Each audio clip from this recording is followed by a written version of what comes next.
All right, so there's a few things I want to show you in this video, starting with the blocking out. You can see there's an area on the lower right side of the eye there that hasn't been done yet.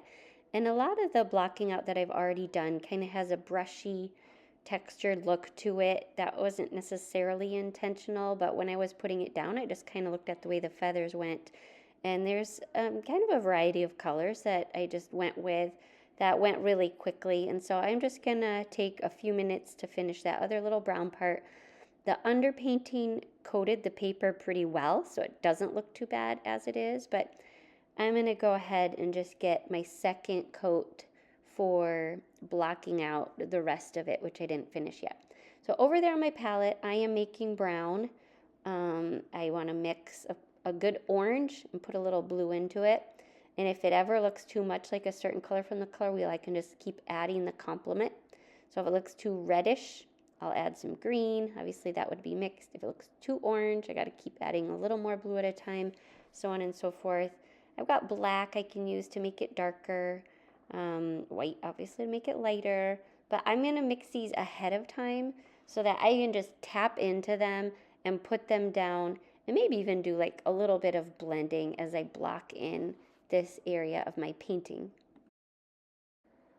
You'll notice I just have small amounts of paint, so think like dime sized. And when I mix these colors, I also try to keep the new puddle of color in a small area. If I mix it out and just spread it all over my palette, I'm wasting a lot of paint and I'm not gonna have a nice puddle to tap into. So I'm just gonna try and keep it together. My brush is soaking up a ton of paint. It's getting like globbed into the bristles of my brush. So I'm also kind of spinning my brush to squeeze the paint out of it and keep mixing it to get all the colors mixed really nicely together in the color that I'm trying to create. Now, with getting the paint down on my canvas here, on my painting, I want enough paint in my brush so that the color goes down nicely, but I don't want so much that it's globbing. I have sort of a small brush. I probably could have used a bigger one, but I'm just gonna kind of nicely smooth out the paint over the whole thing, and I'm tapping into different colors here as I go along, just based on kind of the main colors that I see in the photo. I'm not getting too detailed or worried about the specific textures and exact colors and patterns that I see, just roughly getting the main color down for the second coat of paint. With the blocking out done, I am ready to move on to the iris, and I want to actually start to make it look really detailed and just like I see in the photograph. So I see lots of yellows. Some are more orangey, some are a little darker, some lighter yellows where I'm going to mix in some white and try to show all the color changes. You may not be able to see it super well in the video, but there is quite a bit of detail and variation of color.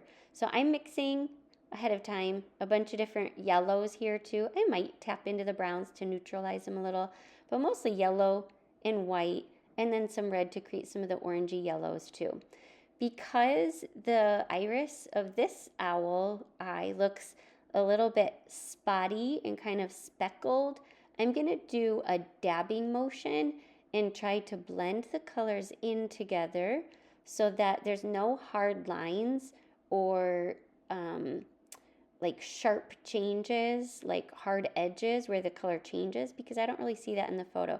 But I do see kind of some spotty areas, again, where it looks a little bit oranger, a little bit lighter, like on the right-hand side, a little more orange and dark to the top. There's a little bit of shadow to the bottom. So I am constantly going back to my palette here, and I don't want to get my brush super duper loaded. That will make like big yucky blobs of paint on the iris. I just want it in the tip of the bristles, and I'm going to tap it in using just a little bit of paint, and I want to work quick enough that I can blend it so that my acrylic paint stays wet and I can work from one spot to another and have like nice smooth changes and go back over it and keep kind of dabbing to make these nice color changes happen with a good texture like I see in the photo.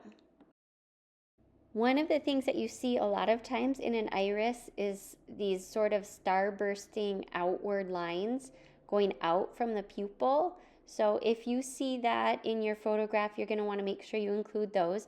Again, it's sort of a dry brush technique where you don't want to load your brush in, but just these light sweeping motions outward. If you think about where the center of the pupil is, think about having your line go out from that area.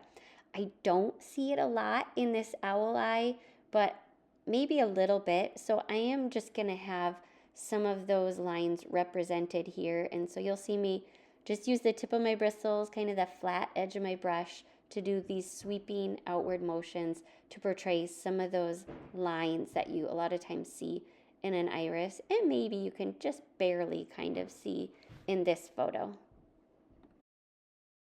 Now for the really satisfying part, I'm going to switch gears here, and I'd like to have dry paint for this in the iris, but I want to get a nice defined pupil. So with the black here, I'm going to take the tip of my brush and use that flat edge to get a really nice clean line, a nice shape.